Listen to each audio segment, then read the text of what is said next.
Olá, eu me chamo Isaac Torquato.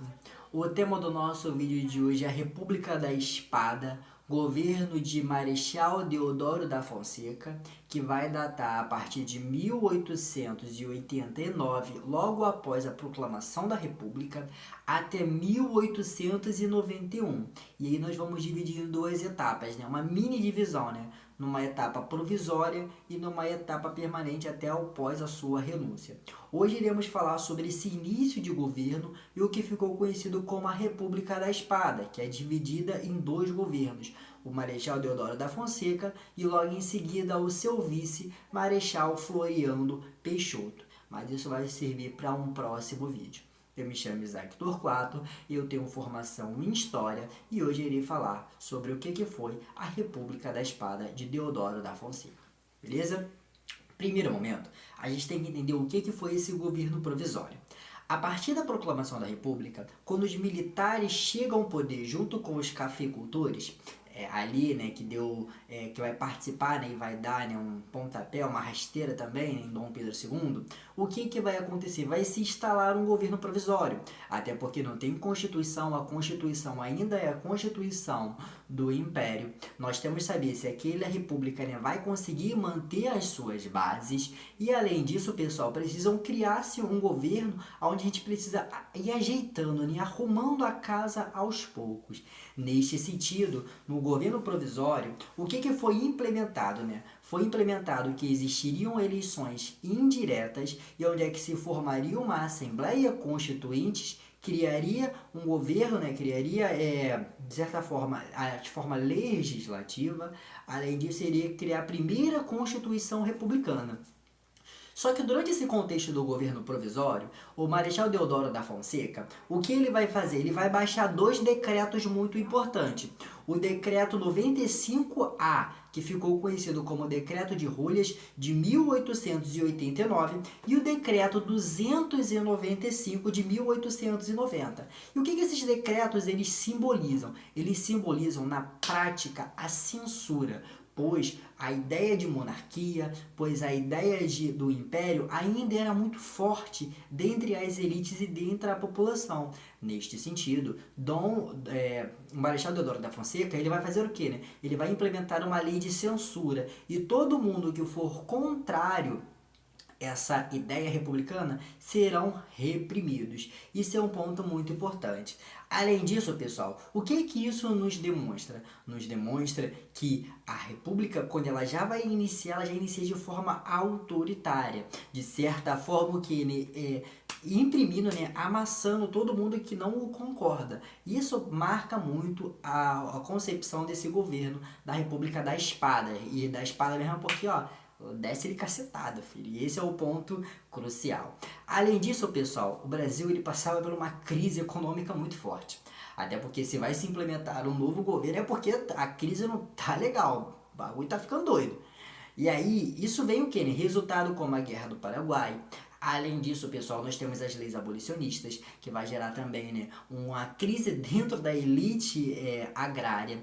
E aí que vai ser implementado para o cargo de ministro, né, da Fazenda, o Rui Barbosa. Político esse que você vai escutar muito dentro do contexto da Primeira República. O Rui Barbosa ele vai criar a política do encilhamento. Política do encilhamento. O que foi a política do encilhamento como uma forma de resolver alguns problemas ali que foi no final do segundo reinado. Lembrando que o Brasil ele era um país extremamente agroexportador. Então se pensou uma ideia de diversificar um pouco a economia, criar um pouco as indústrias para o quê, né? Para trazer uma melhor mais segurança, mais diversificação. E aí, pessoal, que o Rui Barbosa vai pegar um empréstimo, né? Um empréstimo internacional e vai fazer o quê, pessoal? Vai começar pensando numa ideia de bolsa de valor, claro que não existia o conceito de bolsa de valor naquela época, vai começar a emprestar dinheiro, né, claro, para pessoas que tinham condições de pagar, pessoas ricas. E aí, pessoal, ele vai emitir muito papel moeda, vai emitir muito dinheiro. Só que esse dinheiro ele não tinha um lastro de ouro. Então, na teoria ele Tava ali, né, mas na prática ele não tinha valor. Lembrando que dinheiro também é mercadoria. Se tem muito dinheiro circulando e ele não tem valor, vai gerar o quê? Né? Uma inflação. E além disso, muitas empresas, né, que foram criadas vão ser as primeiras famosas empresas fantasma. Isso vai gerar um problema. E toda vez que a crise econômica ela aumenta, automaticamente já o quê? Já influencia na política. Isso é um ponto muito importante. Mas, de certa forma, já que foi ali amarrando, foi criada uma junta militar, a Assembleia estava formada e a partir de 1891 nós tivemos a primeira Constituição Republicana. E na história vão ter outras constituições, a Constituição de 34, a Constituição de 37, a Constituição de 46, a Constituição de 67 e a Constituição de 88, a última chamada Constituição Cidadã. Muitas constituições, né? Para muitos contextos diferentes. Essa Constituição, ela vai dizer o que, pessoal? Ela vai ser debatida ali durante alguns meses e aí ela vai trazer o que, né? Primeiro o nome. O nome do Brasil vai ser Estados Unidos do Brasil. Intimamente inspirado lá nos Estados Unidos. Vai mudar só em 1967. Além disso, vai ser proclamada uma república federalista. Lembrando que os cafeicultores eles estão ali, ó, pressionando o governo. Eles estão como? Aí eu quero participar também, filha, nossa também.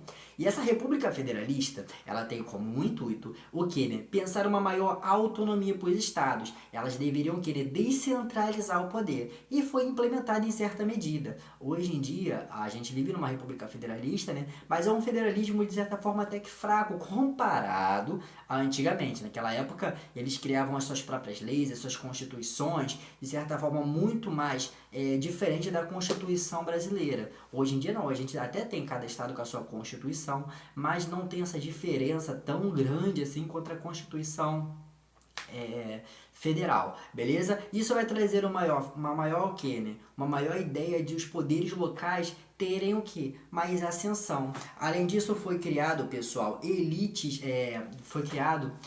ó.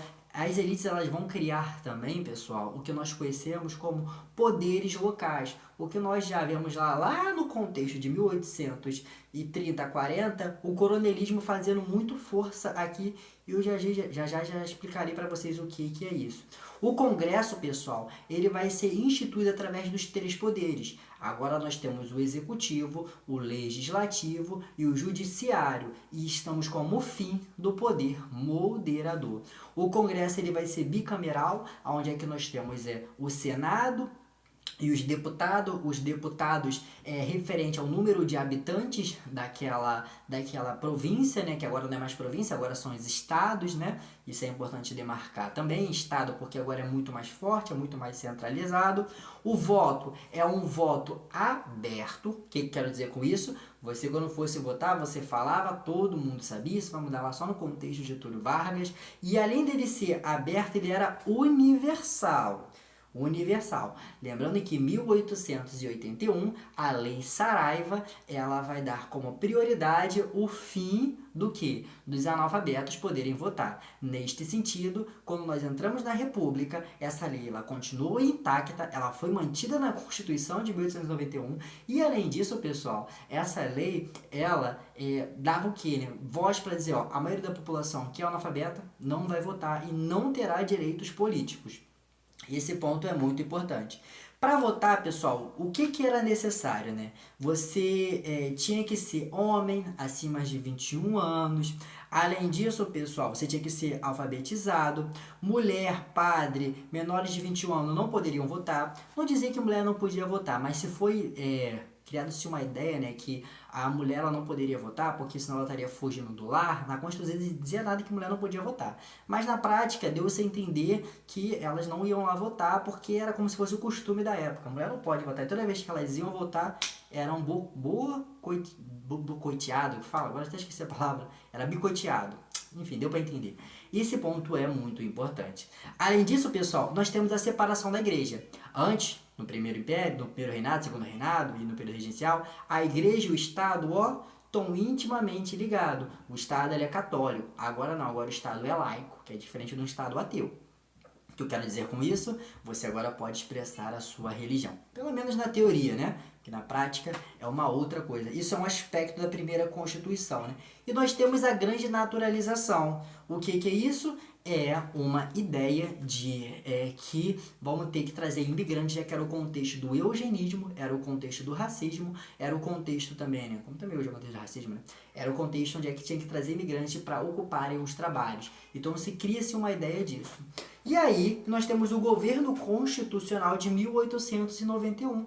Porque o Congresso ali mesmo, né? A primeira foi dada ali nesse governo, né? Que a primeira eleição, ela deveria ser o quê, né? Ela deveria ser eleita por um voto indireto pelo próprio Congresso. Neste sentido, nós temos a implementação e a chegada de Marechal Deodoro da Fonseca. Porém, pessoal, ele vai receber muita crítica, porque a República, né, ela vai ser muito concentrada ali no Rio de Janeiro. Parte dos militares da Marinha vão ficar insatisfeitos, parte dos militares vão partir e nós vamos ter a Armada 1. A Armada 1 ela é muito importante, por quê? Porque ela vai colocar uma ideia de que vai ser contrário a essa república.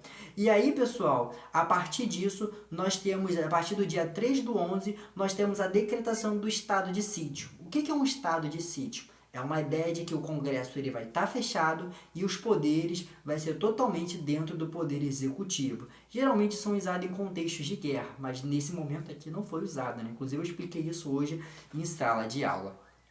Por quê, né? Porque ali na Armada 1, a Marinha, né, que vai prontificar ali na Baía de Guanabara, ela vai ameaçar o quê, né? Vai ameaçar o Marechal a descentralizar o poder, dizer que ele estava sendo autoritário, e aí nesse sentido vai gerar um problema. Mas ele chega ali, troca uma ideia, troca uma conversinha, dá uma desenrolada, e aí fica tudo certo. Mas, porém, nós vamos ter a Armada 2, beleza? A partir de muitas pressões, o que acontece? No dia 23/11, no dia 23 de novembro, o Marechal Deodoro da Fonseca, recebendo muita crítica, vai acabar renunciando, vai acabar saindo do cargo, e quem vai assumir era o seu vice, que não deveria assumir, deveria ter eleição de novo. Lembrando que naquele contexto nós temos a eleição para vice e para presidente. Então eram duas eleições que você votava no presidente e no vice. Eles nem eram amigos, ele nem batia muito, Deodoro da Fonseca e o Marechal Floriano Peixoto, mas ele vai assumir e vai entrar no governo de certa forma inconstitucional através de um golpe também, né?